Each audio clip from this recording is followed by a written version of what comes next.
کہ میرا رب ہر بات کو جانتا ہے، چاہے وہ آسمان میں ہو یا زمین میں، اور وہ سننے والا جاننے والا ہے۔ اب اس کی تشریح سن لیجئے۔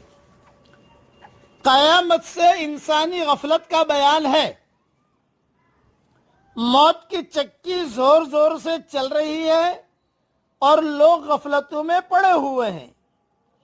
اللہ جل جلالہ عما نوالہ لوگوں کو متنبہ فرما رہے ہیں کہ قیامت قریب آ گئی ہے، پھر بھی لوگوں کی غفلت میں کمی نہیں آئی، نہ وہ اس کے لیے کوئی تیاری کر رہے ہیں جو انہیں کام آئے، بلکہ دنیا میں پھنسے ہوئے ہیں اور ایسے مشغول اور منہمک ہو رہے ہیں کہ قیامت سے بالکل غافل ہو گئے۔ جیسا اور آیت میں اللہ تعالیٰ فرماتے ہیں، اتا امر اللہ